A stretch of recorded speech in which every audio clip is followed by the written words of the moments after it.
Good morning students, मैं लक्ष्मी भदौरिया सुने और जाने चैनल की ओर से आप सबका स्वागत करती हूँ। आज जैन धर्म के संबंध में वीडियो बनाएंगे। इससे पहले एक वीडियो बनाया था, वो आप लोगों के लिए भेजा था, वो बौद्ध धर्म से संबंधित था। तो बौद्ध धर्म और जैन धर्म दोनों ही समानांतर या समकालीन रहे हैं। तो 6ठी शताब्दी ईसा पूर्व देश में जो धार्मिक आंदोलन चले थे, इनमें कुछ आंदोलन अनीश्वरवादी थे। कैसे थे वो? अनीश्वरवादी थे। वो ईश्वर के अस्तित्व में विश्वास नहीं रखते थे। तो उनमें बौद्ध धर्म और जैन धर्म दोनों का महत्वपूर्ण स्थान था। फिर जैन धर्म की परंपरा के अनुसार जैन धर्म में 24 तीर्थंकर हुए हैं। कितने तीर्थंकर हुए हैं? 24 हुए हैं। तीर्थंकर मतलब धर्म के जो उनके गुरु थे वो 24 थे। तो इनमें पहले तीर्थंकर जो थे वो ऋषभदेव थे। इन्हीं को आदिनाथ भी कहा जाता है। और 23वें तीर्थंकर पार्श्वनाथ हुए, 22वें नंबर के अरिष्टनेमी हुए, और जो सबसे महत्वपूर्ण है वो 24वें तीर्थंकर महावीर स्वामी थे। जैन धर्म के 24वें तीर्थंकर कौन थे? महावीर स्वामी थे। यही जैन धर्म के वास्तविक संस्थापक माने जाते हैं, क्योंकि इनके ही समय में जैन धर्म ने सबसे अधिक उन्नति की थी। तो अब आपको जैन धर्म के संस्थापक महावीर स्वामी के जीवन के बारे में बताते हैं, उनका जीवन परिचय देते हैं। तो महावीर स्वामी का जन्म 540 ईसा पूर्व वैशाली के कुंड ग्राम में हुआ था। वैशाली ये बिहार में है, तो यहाँ पे जो कुंड ग्राम जगह है वहाँ पे 540 ईसा पूर्व इनका जन्म हुआ था। इनके पिता का नाम सिद्धार्थ था। अब देखिए यहाँ आप याद रखने के लिए कि महात्मा बुद्ध के बचपन का नाम सिद्धार्थ था, इनके पिता का नाम सिद्धार्थ था जो ज्ञात्रक कुल के प्रधान थे, और इनकी माता का नाम त्रिशला था जो लिच्छवी राजकुमारी थी। और लिच्छवी वंश का जो अध्यक्ष था चेतक, उसकी ये बहन थी। कौन? त्रिशला, इनकी माँ। और महावीर स्वामी के बचपन का नाम वर्धमान था। क्या नाम था इनका बचपन का? वर्धमान। अगर प्रश्न आता है परीक्षा में तो आप उनके बचपन का नाम वर्धमान बताएंगे। इनकी पत्नी का नाम यशोदा था, और इनसे इनको एक पुत्री की प्राप्ति हुई जिसका नाम प्रियदर्शना था। क्या नाम था? प्रियदर्शना। और प्रियदर्शना का विवाह इन्होंने जमाली नामक एक क्षत्रिय से किया था, जो बाद में महावीर स्वामी के पहले शिष्य बने थे। महावीर स्वामी के जो पहले शिष्य बने वो जमाली थे, और 30 वर्ष की आयु में महावीर स्वामी ने गृह त्याग किया था। ये शुरू से ही अलग स्वभाव के थे, सांसारिक माया मोह से विरक्त थे। तो इन्होंने अपने बड़े भाई जो है नंदीवर्धन से गृह त्याग की अनुमति ली, और ये इन्होंने 30 वर्ष की अवस्था में गृह त्याग कर दिया। 12 वर्ष तक लगातार कठोर तपस्या और केशलोचन के बाद इन्हें जुम्बिक ग्राम के पास ऋजुपालिका नदी के समीप साल वृक्ष के नीचे ज्ञान की प्राप्ति हुई। इन्होंने कितने वर्ष कठोर तपस्या की? 12 वर्ष।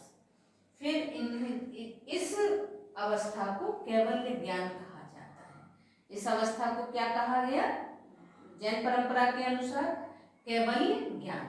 और कैवल्य प्राप्ति के बाद इन्हें कैवल्यम, जिन, अहर्त और निग्रंथ जैसी उपाधियां दी गई थी। जिन का मतलब है विजेता, और निग्रंथ हर किसी भी प्रकार के बंधनों से मुक्त। फिर महावीर स्वामी का निर्माण 72 वर्ष की आयु में 468 ईसा पूर्व बिहार के पावापुरी में हुआ था। कब हुआ था इनका निर्माण? 468 ईसा पूर्व बिहार के पावापुरी में। आपसे ये प्रश्न भी पूछा जा सकता है, तो आप इसे अच्छे से याद रखें। अब आगे बढ़ते हैं और जैन धर्म की शिक्षाएं और सिद्धांत इनकी चर्चा करते हैं। तो देखिए, जैन धर्म का जो मुख्य उद्देश्य है वो निर्माण है। जीव का अंतिम लक्ष्य क्या है? निर्वाण प्राप्त करना, यानी जन्म मृत्यु के बंधनों से मुक्त होना। कर्मफल का नाश तथा आत्मा से भौतिक तत्व हटने से निर्वाण की प्राप्ति संभव है। ये इन्होंने इसका माध्यम बताया है। फिर पार्श्वनाथ जो इनके 23वें तीर्थंकर हुए, इन्होंने 4 महाव्रत बताए थे जीवन के: सत्य, अहिंसा, अपरिग्रह, अस्तेय। सत्य, सत्य का पालन करना। फिर अहिंसा, हिंसा नहीं करना, जीवों पर दया करना। और अपरिग्रह, धन का संचय नहीं करना। और अस्तेय, चोरी नहीं करना। फिर इसी में महावीर स्वामी ने 5वां व्रत जोड़ा था। 5वां व्रत जोड़ा वो था ब्रह्मचर्य का। और इस तरीके से ये जैन धर्म के 5 महाव्रत कहलाए। क्या कहलाए ये? जैन धर्म के 5 महाव्रत। आपसे पूछा जाए कि जैन धर्म के 5 महाव्रत कौन से हैं, तो आप बताएंगे सत्य, अहिंसा, अपरिग्रह, अस्तेय और ब्रह्मचर्य। फिर इसके बाद बौद्ध धर्म की तरह जैन धर्म में भी त्रिरत्न है। इनमें सम्यक श्रद्धा, सम्यक ज्ञान और सम्यक आचरण। सम्यक से मतलब होता है कि जो सम रहे, किसी भी परिस्थिति में जिसका आचरण और व्यवहार समान रहे, तो वो सम्यक कहलाता है। महावीर स्वामी के जो मुख्य सिद्धांत हैं वो 14 हैं। और जो जिन पुस्तकों में या प्राचीन ग्रंथों में संग्रहित हैं उन्हें पूर्व कहते हैं। उनको क्या कहते हैं? पूर्व। और जैन मठों में जो लोग रहते थे या जो जैन मठ थे जहाँ पे इनके भिक्षु और प्रचारक रहते थे, उसको बसादी कहते हैं। फिर आगे बढ़ते हैं तो जैन धर्म में देवताओं के अस्तित्व को स्वीकार किया गया है। मतलब देवताओं के अस्तित्व को तो स्वीकार करते हैं, लेकिन इन्होंने इनका स्थान जिन से नीचे रखा है। जिन मतलब जो इनके तीर्थंकर हैं या गुरु हैं, उनका स्थान ऊपर रहेगा और देवताओं का नीचे रहेगा। फिर जैन धर्म संसार की वास्तविकता को स्वीकार करता है, परंतु सृष्टिकर्ता के रूप में ईश्वर के अस्तित्व को नहीं स्वीकारता है। ये जैन धर्म की सबसे बड़ी विशेषता है। क्या है कि संसार की वास्तविकता को तो स्वीकार करना है, लेकिन संसार की रचना ईश्वर ने की है, ये चीज जैन धर्म स्वीकार नहीं करता है। जैन धर्म में वर्ण व्यवस्था की निंदा नहीं की गई है, जबकि बौद्ध धर्म में वर्ण व्यवस्था की निंदा की गई है। फिर जैन धर्म में एक पद्धति होती है, एक जिसे संलेपना कहते हैं, जिसका तात्पर्य होता है उपवास द्वारा शरीर का त्याग करना। मतलब वो व्यक्ति, जो व्यक्ति संलेपना को अपनाता है, वो मृत्युपरांत तक खाने को त्याग देता है और फिर इसी तरह से अपने शरीर का त्याग करता है। इतिहास में ये तथ्य मिलता है कि मौर्य सम्राट चंद्रगुप्त मौर्य ने श्रवणबेल मेला में इसी पद्धति से अपने प्राणों का त्याग किया था।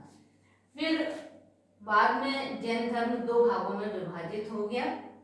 इनमें तेरापंथी और समैया थे। तो तेरापंथी को श्वेतांबर कहते थे, जो सफेद वस्त्र धारण करते थे, और समैया ये दिगंबर कहलाते थे, ये निर्वस्त्र रहते थे। इन्होंने इसे अपनी परंपरा माना था। तो श्वेतांबर सफेद वस्त्र धारण करते थे और इन लोगों ने ही सबसे पहले महावीर स्वामी और जो अन्य तीर्थंकर हुए, इनकी पूजा करनी शुरू की। किसने? श्वेतांबरों ने। और अब आगे बढ़ते हैं और जैन धर्म की संगतियों के बारे में आपको बताते हैं। संगतियां मतलब सभा या जो धर्म प्रचार प्रसार के लिए जो भी आयोजन हुए, उन्हें संगतियां कहते हैं। इतिहास में ऐसी 2 संगतियों के प्रमाण मिलते हैं। तो जो पहली संगति हुई, ये 4वीं ईसा पूर्व हुई थी। इसका स्थान था पाटलिपुत्र। पाटलिपुत्र वर्तमान में पटना, और इसके अध्यक्ष स्थूलभद्र थे और उस समय चंद्रगुप्त मौर्य का शासनकाल था। और इस प्रथम संगति में जो मुख्य कार्य हुआ था वो था 12 अंगों का प्रणयन, और यहाँ पे ही जैन धर्म 2 भागों में बट गया था।